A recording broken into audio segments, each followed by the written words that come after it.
service on the C train, and that's not acceptable. That's not acceptable. It's not acceptable because platforms are more crowded, because trains are more crowded. And it's not acceptable to the union because our conductors and train operators, many of whom have died, they've died, come on, that's right, are going to be working in less safe conditions when the trains are more crowded. So our message here today is that the Transit Authority and the MTA should restore service on those two lines like they have restored service on every other line in the city that we know of. They've got the funding for this year. They should do it. They shouldn't be saying to people, we need you to return to the subway system, but it's going to be more crowded. Reducing service doesn't entice people in this day to come back to the subway system. Now I want to say something to my brother from the City Council. New York Times had an article this morning about how daunting it's going to be for service to be restored or for the authority to regain the ridership that it had gained in 2019. There are predictions from experts that it'll take to 2024 to get back to about 90% of that ridership. But there was an interesting point in that article, and that was that our subway system is the most rider-subsidized subway system in the United States. It is the subway system that most relies on the fare box to pay for the subway system. And that's wrong. That should not be true. Once upon a time, before 1977, the New York City Transit Authority was under control of New York City. It was a city agency, which is why the workers who work there are still civil servants under the New York City Civil Service Law. And the New York City funded the operation of the Transit Authority. And they had to give it to the state as part of the bailout in 1977 and 78 when the city was going bankrupt. And what happened to the city's subsidy of the operating, not the capital plan, but the operations of the Transit Authority? The funding went from here to there, and the fares went from here to there, right? They went in opposite directions. The city council must put more money into the Transit Authority. There was a time when 1% of the city budget went to the New York City Transit Authority for mass transit. Now it's about 1/10 of 1%. That's wrong. So Brother Ydanis, I want to see you as transportation chair say, you know what? The city, which is getting all this federal money, we got to people shouldn't just talk, we need money for our schools, we need money for mental health, but we need money for mass transit. 50% of New Yorkers take mass transit in the morning to go to work. They deserve support from the city. So we need the Transit Authority not to cut the service, and we need the city of New York to put its money where its mouth is. If they put $1 billion a year, 1% of the budget, we'd be able to reduce the fares in New York. We'd be able to make it easier for working class New Yorkers to get to work instead of spending. Most New Yorkers spend exactly the same amount as the stimulus check they're going to get. They spend it on the subway system. Let's let people keep that money. Thank you very much. Thank you.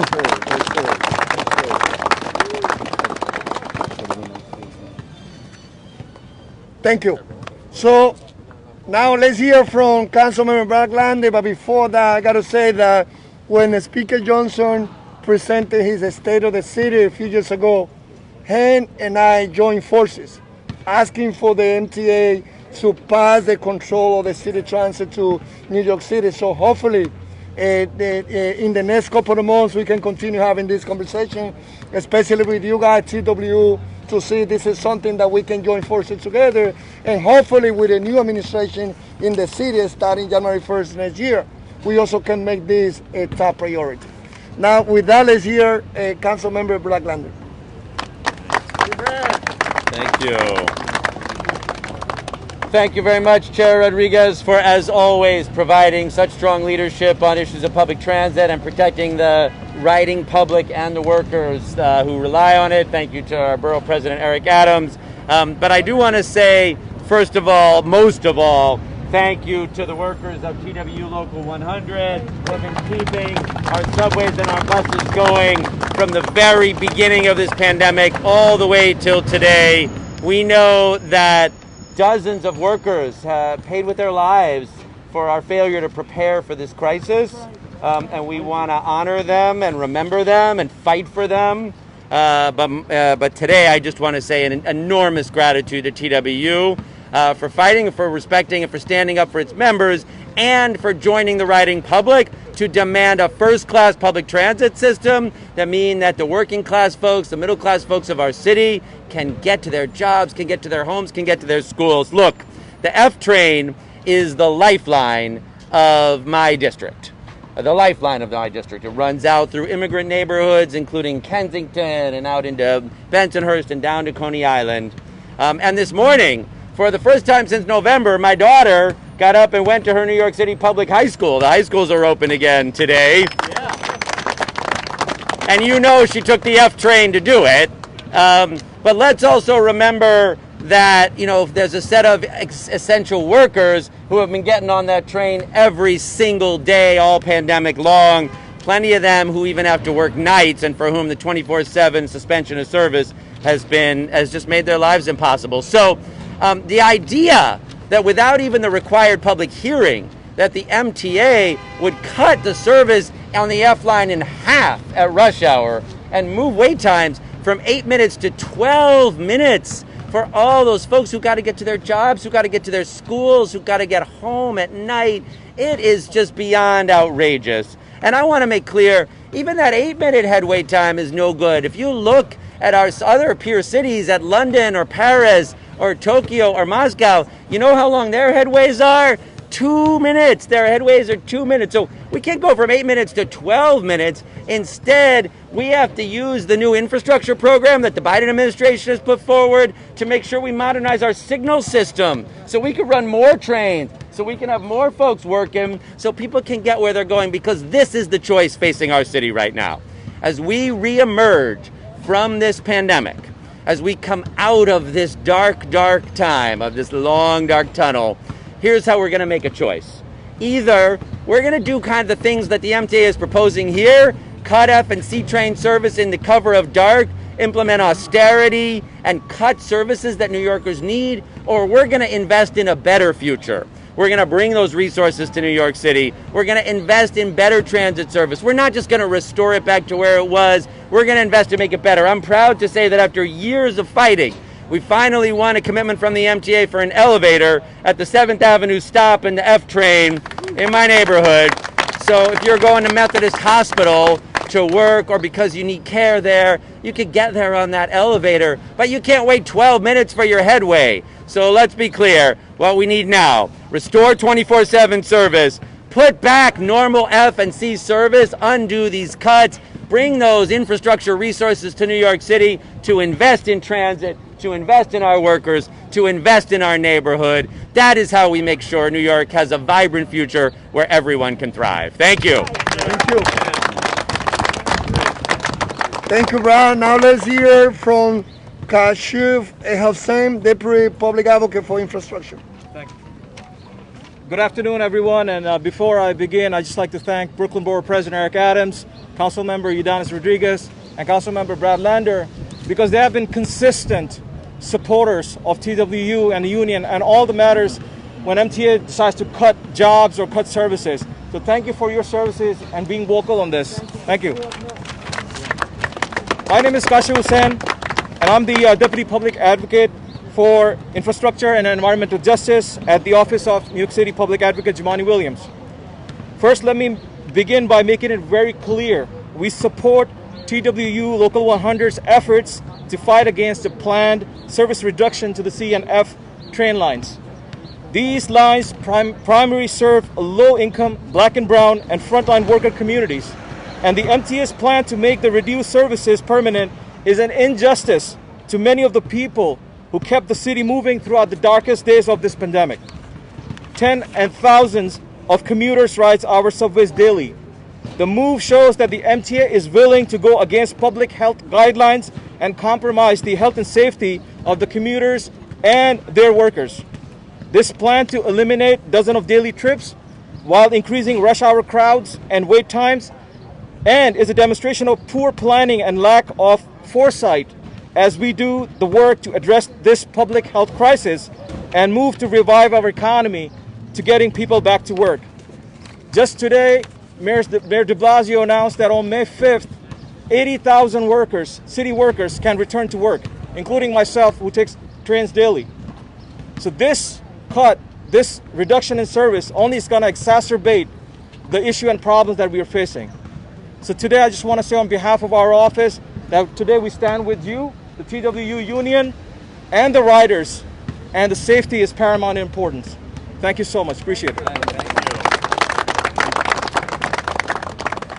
Now let's hear from Ydanis also, who are here helping us when it comes to everything that we need to keep doing to make our station accessible. Edward Franklin, come on up.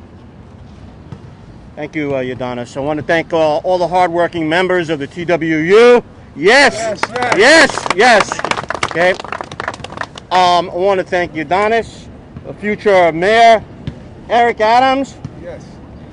the Public Advocate's Office, future Councilman Arthur Schwartz, That's right. fighting those legal fights for the disability movement and the 504 Dems that we're all part of here, supporting this important presser.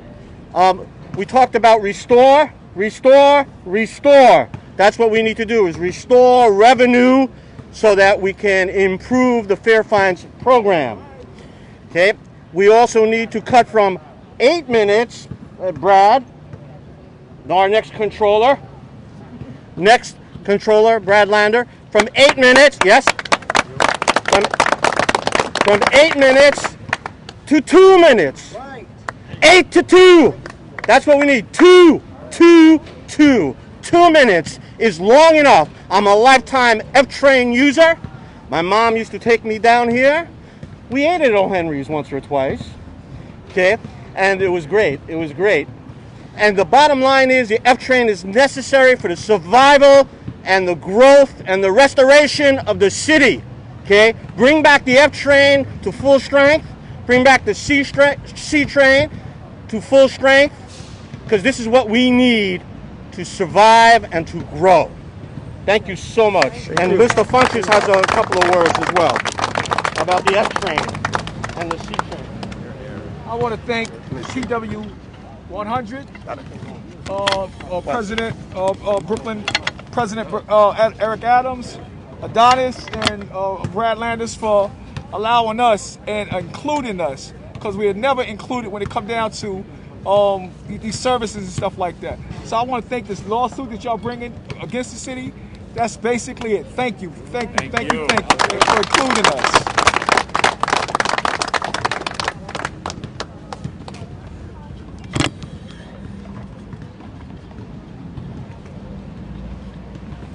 Thank you. Gracias. Con eso llegamos al final. Donde nuevo en 30 Seconds in Spanish. Lo que queremos es aprovechar el día de hoy para dejar saber que junto con el presidente del condado de Brooklyn, Eric Adams, con los hombres y mujeres de la TWU, con el apoyo del vocero del consejo, Corey Johnson, con el apoyo de Manhattan Board President, Gabe Brewer, con el apoyo del Public Advocate, Jomani Williams, con la presencia y el apoyo de Brad Lander y de todos los neoyorquinos, estamos diciendo que se restauren los servicios del tren C, del F y todos los servicios ya. Que se siga invirtiendo en la transportación para que la transportación sea asequible. El tren F y el C son muy importantes. Cuando viene el verano, los más ricos se van de vacaciones para los Hamptons, se van para Hudson Valley. Los más pobres, la clase trabajadora, usa esos trenes para ir a las playas en Far Rockaway, para ir a los lugares de Nueva York. Y es por eso tan importante de que hoy sigamos trabajando juntos. At 2 p.m. we will have a hearing with the MTA, the budget hearing. So in an hour from now, we will have the MTA, and of course, I already made the arrangements. So after the MTA testify, the TWU is going to be the first one also that will be testifying after the MTA, and I know that most of my colleagues at the council, they will be addressing things that we need to do when it comes to the budget to the MTA, but also calling to restore the services, especially the C and the F ahora. Thank you. Any questions?